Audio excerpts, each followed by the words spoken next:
In this chapter, we'll go over the components of an atom and we'll go over the mole concept as well.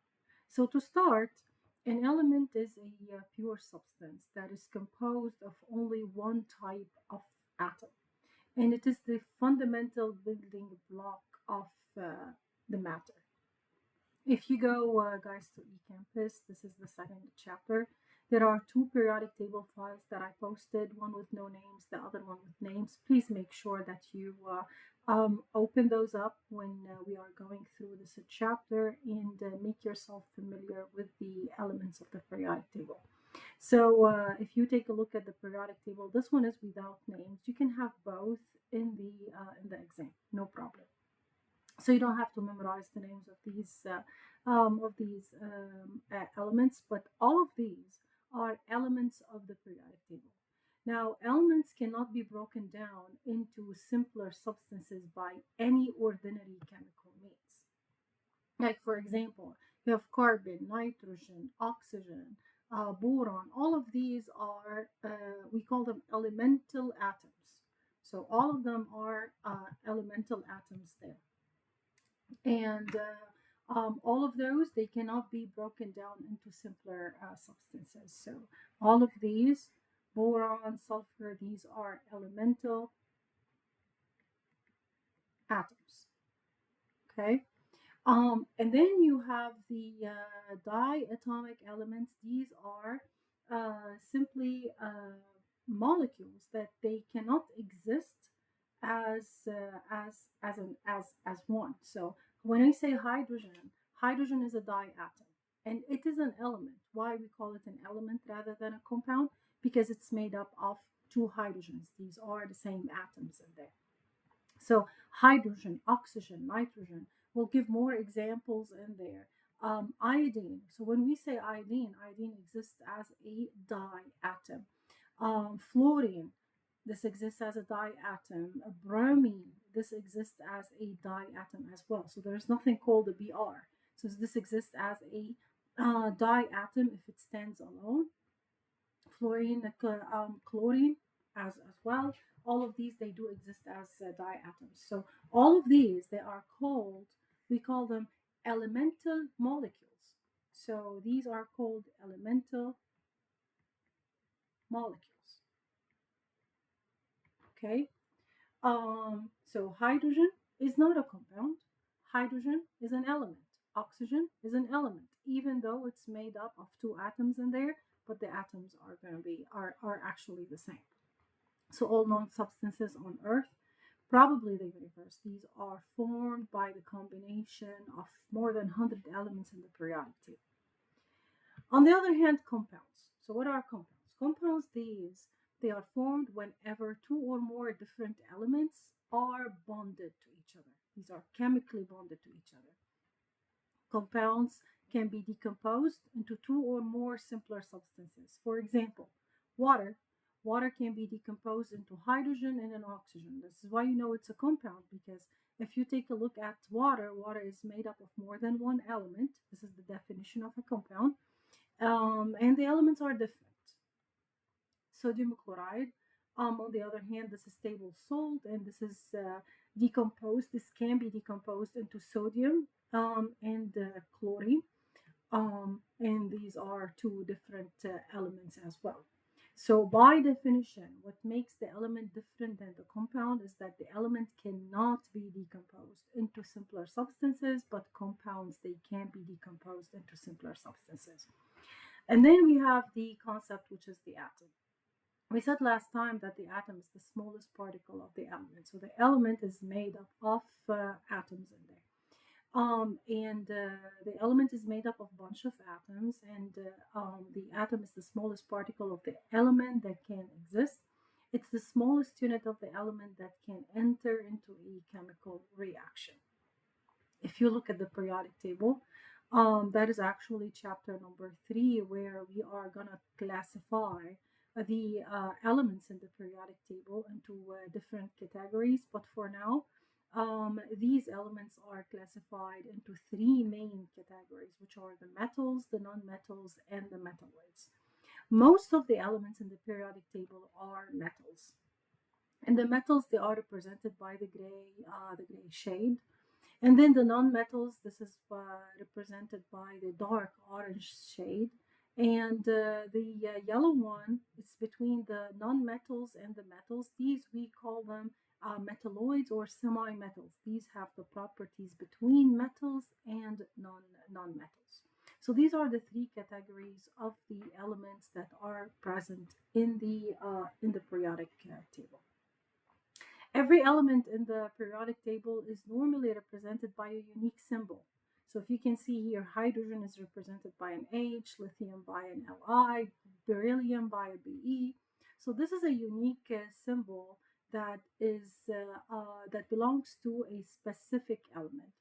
And these symbols, they are based on the name of the element, and it consists of one capital letter or a capital letter followed by a small letter. Like for example, for the Na is sodium, so there's a capital N and a small A in there. Now, in most of the cases, the abbreviation follows the name. For example, like oxygen starts with an O, so this is why we represent this as an O. Fluorine starts with an F.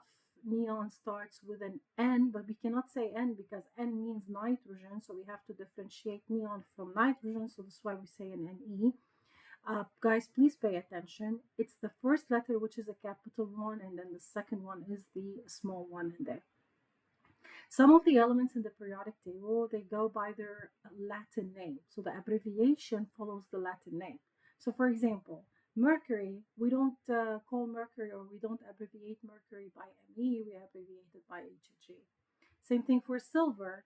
We abbreviate silver by Ag because this is the Latin name. This comes from the Latin name of silver. So to represent a compound, on the other hand, we know that compound is made up of combination of elements, right? So you have to combine the symbols of these elements in there to represent the compound. And if more than one atom of the same kind is present, normally what we do is we put a subscript for that element in there just to indicate how many do we have. For example, carbon dioxide is a CO2. Carbon dioxide is made up of a carbon. Oxide is an oxygen. You have two oxygens in there, so that is CO2. So if I give you CO2, you need to know that carbon dioxide consists of what? It does consist of one atom of carbon. So it has one atom of carbon. So for now, this is what I want you to know. And later on, we're going to go over the naming of these inorganic compounds, and you will be able to write their formulas. So carbon dioxide is made up of one atom of carbon and two atoms of oxygen. So two atoms of oxygen there. Carbon monoxide, it is made up of one atom of carbon, as I can see, and one atom of oxygen. So it's made up of one atom of carbon and one atom of oxygen. Ammonia is made up of one atom of nitrogen and the three atoms of hydrogen. So when you are given a molecular formula, this is called a molecular formula in there, you have to know how many atoms does this molecular formula contain. So this is how you do it. You just count the number of atoms in that molecular formula. Let's have an example. So we do have two solids in there, a black one and a yellow one. The black one is carbon. It's a carbon solid, and the yellow one is a sulfur solid. So if you combine those two solids together, you're going to get the clear liquid. So it's telling you, okay, what is the chemical formula of the chemical liquid, which is called carbon disulfide. So I gave you the name of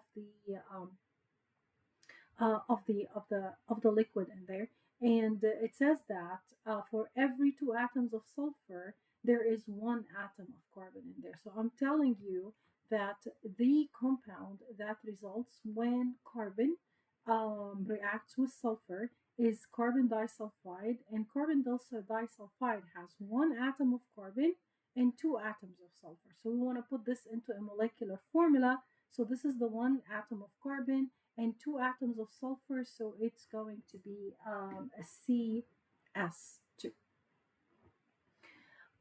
For the structure of the atom.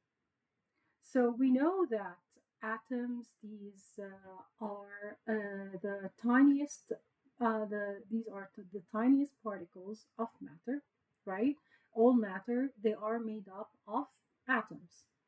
And atoms are made up, if we take a closer look, they are made up of protons and neutrons and electrons. So this is the structure of an atom in there. This is one atom. So the atom over here is made up of a center. The center, we're going to call it a nucleus. And inside the nucleus, we have protons and we have neutrons.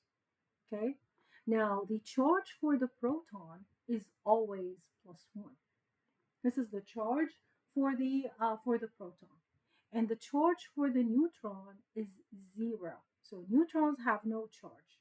So this means that if I'm looking at the nucleus in there, the nucleus charge will be the proton charge. So the charge of the nucleus will be a +1.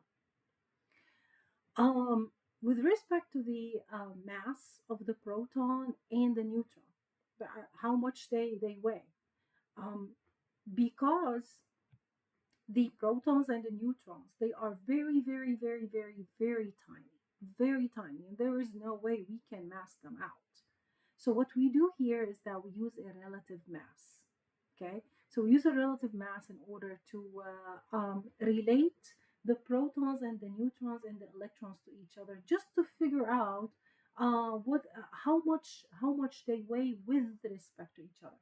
So let's say, for example, if the proton is one atomic mass unit, and the AMU stands for atomic mass unit, and this is a general mass unit in there. So let's say if the proton is one atomic mass unit, the neutron is going to be the same mass. So it's going to carry the same mass as the proton. So we're going to say that it is one atomic mass unit. So we said that atoms are made up of a nucleus, and in the nucleus there is protons and there are neutrons, and the charge of the nucleus is +1 based on the charge of the proton, because the neutrons are 0. Now around the nucleus, this is where the electrons are. Electrons, actually, we say that they orbit around the nucleus, and they are very fast. So they circulate around the nucleus, but not in a circular motion, actually. They circulate around the nucleus in an elliptical motion. Before, they used to believe that electrons, they circulate in circular motion around the nucleus, but then later on that was proven wrong. And the electrons, they do circulate around the nucleus in an elliptical motion. They are very fast. Now, with respect to the size of electrons, so here we're relating the size of the electrons to the neutrons and the protons. So if the proton is one atomic mass unit and the neutron is one atomic mass unit, the electrons is 1 over 1836 atomic mass units. So see how much small the electrons are compared to the neutrons and compared to the protons. Electrons are always negative at charge. So the charge of the nucleus is positive, the electrons are negative in there. So that is going to make the atom being neutral. Okay, so the charge of the atom is going to be neutral. Plus minus, they do cancel each other.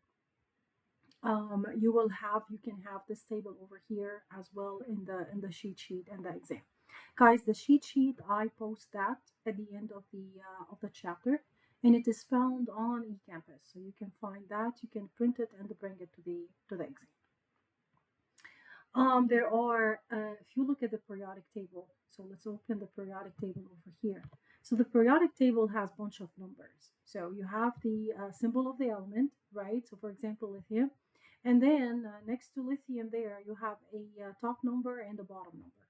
So you have lithium 3 and 6.941. So what is that? Every element in the periodic table is represented by two numbers. The first number is called the atomic number. So what is the atomic number? The atomic number, it represents the location of the element in the periodic table. So this one is the element location. Okay, this one does not change. So let's open this periodic table here. This one is with names. So if I say element number 3, it's lithium, it's Li. Element number 12, that is magnesium in there. So the atomic number is the number which is less. You have 12 over here and you have 24. The number that is less, it's called the atomic number, and it represents the location of the element in the periodic table, and that does not change. For example, calcium, it's located, it's element number 20 in the periodic table. So you can see over there. Potassium, it's element number 19 in the periodic table. This is called an atomic number. Atomic number normally is equal to both the number of protons in the nucleus um, or the number of electrons if the atom is a neutron. So always the atomic number, we relate that to the number of protons in the nucleus of the atom. And if the atom is a neutral, meaning that it doesn't have a charge, then the number of protons will be equal to the number of electrons as well. The atomic number does have a symbol which is a Z. Okay, so if we want to represent the symbol of the element, let's say for example, E is just a general. Okay, it's just a general element in there. So any element, let's call it a Z or an E. Um, you have the atomic number. So the atomic number is represented by a Z, and then the second number is the mass number. So what is this? This is equal to the sum of the number of protons and neutrons in the nucleus of the atom. And the mass number normally is represented by Na. So every element in the periodic table is made up of an atomic number and a mass number. Guys, the mass number is always bigger than the atomic number. Okay? The atomic number represents the number of protons or the number of electrons in there for that element, and the mass number represents the number of protons and the neutrons in that element there. Okay? The appearance of the atomic and the mass numbers, they do differ if the element is in the periodic table versus outside the periodic table. So I'd like you to get used to this. For example, over here, when we want to represent an element in a periodic table, we just put it in a box. And in the periodic table, this is what you're going to see. You're going to see the smaller number on the top, the bigger number at the bottom. The smaller number is the atomic number. It's where the element is in the periodic table. So this one is the atomic number. This is the smaller number. Okay, and that is represented by Z. So atomic number is always Z. And the bigger number is the mass number. This is the mass number in there, which we say that this is the mass of the atom for now. But we're going to talk about this because remember what we said last time, that the atom is very, very, very small. I mean, how are we getting this number? How are we measuring its mass? It is very, very, very small. But we're going to talk about this. But now, I mean, just take it that fluorine has an atomic number of 9. So this is element number 9 in the periodic table, and its mass is 19. If you take fluorine outside the periodic table, then those numbers are reversed. But still, we're going to keep the same concept that the atomic number is less than the mass number. So now your atomic number, instead of being up, it's now down. Okay, so that is going to be the atomic number, and atomic number is always Z. And then the mass number, this is the mass number, and the mass number is going to be A. So let's have an example over here. Well, before the example, let's lay down the formulas. So the atomic number is always, it's equal to the number of protons. Okay, it's equal to the number of electrons in the neutral atom. So what do I mean a neutral atom?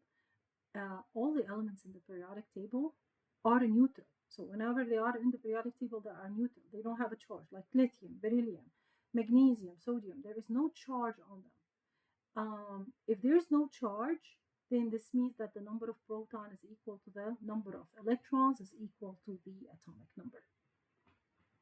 The mass number is the number of protons, okay, plus the number of neutrons. So this formula over here allows you to calculate the number of neutrons.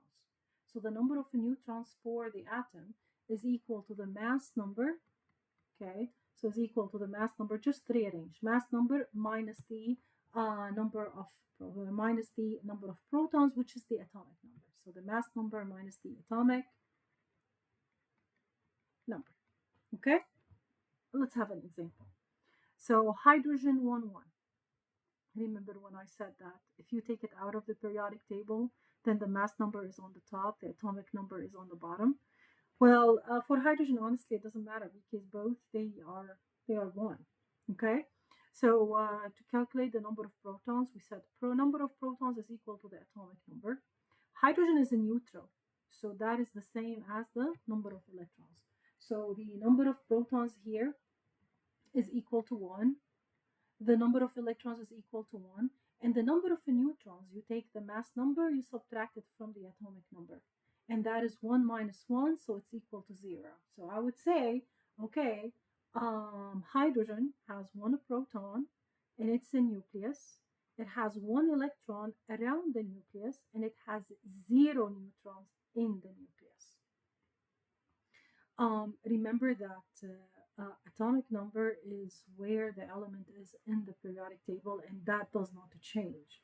So when I say that hydrogen is atomic 1, this means that hydrogen is has atomic number equal to 1. So any element that has atomic number equal to 1 is a hydrogen atom. Carbon, the way that I'm writing it, carbon is a neutral here. So it has no charge, okay? So the number of protons and electrons is going to be the same. And the rule says that the number of protons is the atomic number. The atomic number here is 6, okay? So atomic number is 6, so the number of protons is going to be 6. The number of electrons is going to be the same, which is 6. And then the neutrons, you take 12 minus 6. So that is 12 minus 6, that is equal to 6. So any atom that has an atomic number equal to 6, this is a carbon. The reason why I'm stressing on this because the atomic number is very important because this tells me where the element is in the periodic table, and the atomic number does not change. The mass number changes. And we'll explain this as we go, but the atomic number is fixed. So lithium is always going to be atom number 3. It's not going to change. So this means that the number of protons you can easily know for lithium, since it is element number 3, the number of protons is equal to 3. It's equal also to the number of its electrons in there. And then you take the atomic number minus the mass number. So let's go ahead and check for lithium. So for lithium in there, it is the atomic number is 3. The mass number is 7. It's 6.9, so it's basically around 7. So you do 7 minus 3, so it's 4. So lithium has 4 neutrons, and it's a nucleus. For example, uranium in there. So uranium, if we look at the periodic table, so here you go. So that is the periodic table. This is uranium. Here we go. So this is uranium. Uranium has it's number 92 in the periodic table. Okay, and it does have a mass number of 238. So we're going to go ahead and represent that. So it's number 92. It has a mass number of 238. Uranium is outside the periodic table. So the mass number is on top. The atomic number is at the bottom. And then the number of protons now is 92. This is the same as the number of electrons. And then you take 238 minus 92, and that is equal to 146. Silver is the same thing. So all what you need to do is, if I ask you, for example, go ahead and find the number of protons, electrons, and neutrons of silver. So you go to the periodic table in there, and you dig out silver. Silver is Ag, and this is silver over here. So silver is element number 47. So this is the atomic number, and the mass number is 107. So always remember, let's round it, 107.8. So it is going to be 108. So it's actually 10. Did we say silver? Yeah, it is 108. That's true. So always make sure that you pick out or you represent the element by the atomic number and its corresponding mass number in there. So here you go. Silver is made up of atomic number 47 and a mass number of 108. Let's go ahead and fix that. So that is 8. This is the mass number.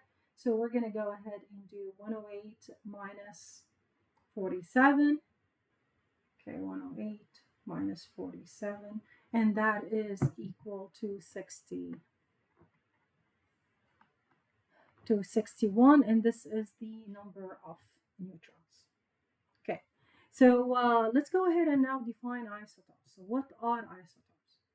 Isotopes are atoms that have the same atomic number but different mass numbers. Therefore, if they have different mass numbers, the only thing that's going to differ is the number of neutrons. So let's say, for example, chlorine. Chlorine is element number 17. Um, Chlorine exists as two isotopes, meaning that chlorine exists as two elements with different mass numbers but same atomic number. So we have chlorine 1735 and the chlorine 1737. So these two chlorines are called isotopes because they have the same atomic number, they have different mass numbers in there. So whatever you see over here, so see that number that you see, it's the average of these two numbers. It's the average of the two masses of the isotopes of the chlorine. And if there's more isotopes, we gather all of these isotopes, we do their measurement, their average in there, and we get the mass number for that element. So the point is, when we talk about isotopes, they have the same atomic number. So the number of protons and electrons stay the same. The mass number differs, so the number of neutrons is going to differ. Okay? Because they have the same number of protons in the nucleus, all the isotopes of the same element have the same number of electrons outside the nucleus. Whenever we want to represent an isotope, there are two ways to represent isotopes. The first one is represented by a symbol. So you take the symbol of that element, you put its mass number, atomic number. Atomic number is the same for all isotopes. The mass number is going to change. Let me give you an example. For example, if you want to look at the isotopes of nickel, so let's open that periodic table in there. Nickel is Ni. So this is nickel there. Nickel has an atomic number of 28. That's going to be fixed. Now the mass number is going to change, okay, for all the isotopes, because this is the average of all the isotopes of nickel. We did their mass number in there. But nickel has an atomic number of 28. So here you go. Whenever we want to represent the isotopes of nickel, there is nickel, all of these are 28. There's nickel 28 and a mass of 60. There is another isotope of nickel where its mass is 58 and it is the same, it's still in the same location, okay, in the periodic table, which is the atomic number. There is another isotope of nickel, which is atomic number 28, mass number 61, and there is another isotope of nickel, which is 64 and 28, okay? All of these, they are different isotopes of nickel, and by definition, isotopes, they have the same atomic number, but different mass number in there. So what they differ is not in their number of protons and electrons, because number of protons and electrons is going to be the same, which is 28. Now the number of neutrons is going to differ. For example, nickel 6028, that has 60 minus 28, right? Because we're calculating the number of neutrons, and that is equal to 32 neutrons. This is big N. Um, 28 minus 58, that is equal to 30 neutrons. 61 minus 28, that is equal to 33 neutrons. And 64 minus 28, this is equal to 36 neutrons in there. So you can easily see that the number of neutrons is different in the isotopes, but the number of protons and electrons stays the same. So this is one way of representing an isotope. Another way of representing an isotope is by notation, meaning we put the name of the element and then we put a dash and we represent this by the mass number, not the atomic number. Remember, atomic number is fixed. So whatever you see here is actually the mass number of the isotope. So when we say magnesium 26, well, what do I mean by magnesium 26? Well, here's what you are going to do. You're going to go to the periodic table, you guys. Pick out where the magnesium is. So we know that magnesium is here. 12 is the atomic number. That does not change. So magnesium has a 12 atomic number, but the mass over here is, instead of 24, it is a 26. Okay? So whenever I want to represent magnesium now, I go by magnesium has an atomic number of 12. That's fixed. Okay? And the mass number, it's telling me in the given that it is 26, so you put 26 in there. And after you do this, you calculate the number of protons. Protons is equal to 12. The number of electrons. Magnesium here is a neutral. It does not have a charge. So that is 12 as well. And then the number of neutrons is 26 minus 12. That is equal to 14. Another example, nitrogen 14. You go to the periodic table and nitrogen is here. So you know that nitrogen is 7, okay? So you go ahead and you do nitrogen, and that is 7. And it's telling me that it does have a mass number of 14. So you put the 14 and then you calculate the number of protons. This is 7. The number of electrons, this is 7. And then the number of neutrons, it is 14 minus 7. And that is equal to 7 neutrons. Nitrogen 15. So see, those two are isotopes of each other because nitrogen is still number 7 in the periodic table. It's element number 7 in the periodic table. Nothing is going to replace that. So it's still element number 7, but now instead of 14, it is having an atomic mass of 15. So it does have an atomic mass or a mass number. So both of these are the same. Let me go up there. So we did talk about the mass number. So mass number is the same as atomic mass. Okay, is the same as the weight.